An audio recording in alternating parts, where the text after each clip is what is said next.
তো আমরা কিন্তু গ্রামে এসে পড়ছি।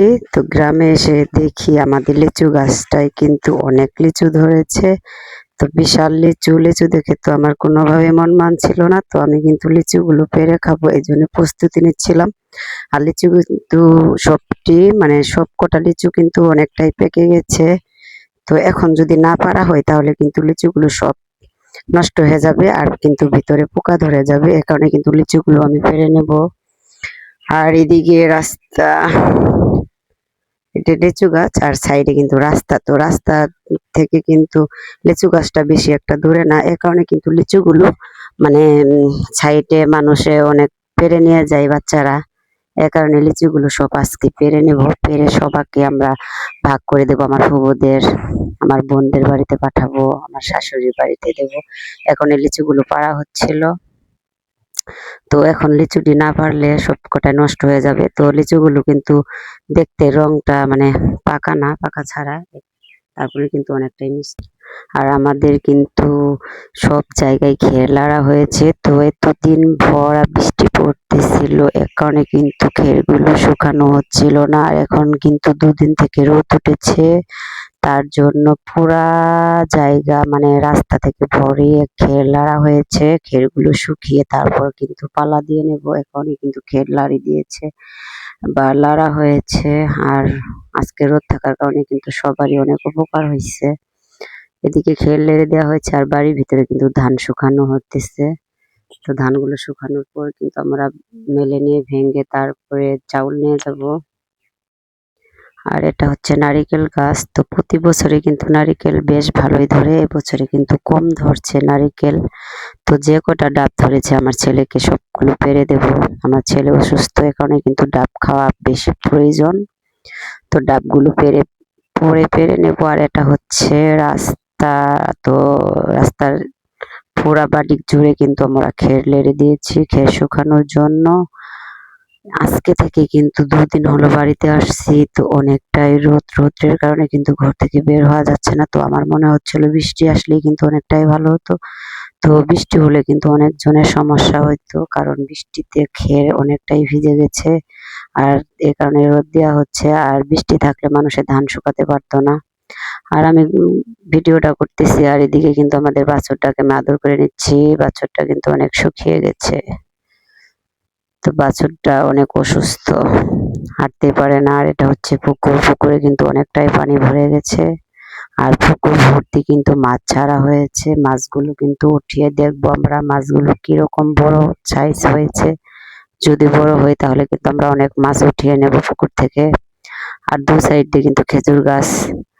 তো অনেকটাই রোদের কারণে কিন্তু বেশি ঘোরাফেরা করতে পারতেছি না। তো আমি কিন্তু ঢাকা থেকে বাড়িতে আসছি বন্ধুরা, সবাই তোমরা জানো, এই জন্য কিন্তু আমি তোমাদের এগুলো দেখাচ্ছি বা দেখাতে পারতেছি। আর রাস্তার সাইডে কিন্তু গরু সবসময় বেঁধে রাখা হয়। এটা হচ্ছে বাড়ির পাশে ক্ষেত, খেতে কিন্তু অনেকটাই মাছ, ছোট ছোট মাছ। তো আমরা কিন্তু সবাই মিলে মাছ ধরবো ছেঁচে বান দিয়ে। ছোট ছোট মাছ দেখা যায় না ভালোভাবে, কিন্তু ভিডিওতে দেখা যায় না, এমনি কিন্তু মাছ আছে। মাছ মোবাইল নিয়ে সামনে গেলেই কিন্তু মাছের দৌড়ে পলায় যায়। এখনই কিন্তু দেখাতে পারলাম না। তো পুরা বন কিন্তু কাটা হয়েছে, এখন আর খেতে ধান নাই, সব কিছু কেটে একদম ফাঁকা। তো ফাঁকা হয়ে গেছে। যদি ধান থাকতো তাহলে কিন্তু পরিবেশটা বা ভিউটা অনেকটাই সুন্দর দেখা যেত। এটা হচ্ছে গ্রামের দৃশ্য, গ্রামে কিন্তু এগুলোই। তো রাস্তার সাইডে গরু বেঁধে রাখা হয়েছে। আর এদিকে হচ্ছে খেজুর গাছ, খেজুর গাছে কিন্তু খেজুর গাছে ভর্তি খেজুর হয়েছে। আর এটা হচ্ছে রাস্তার সাইডে একটা পুল।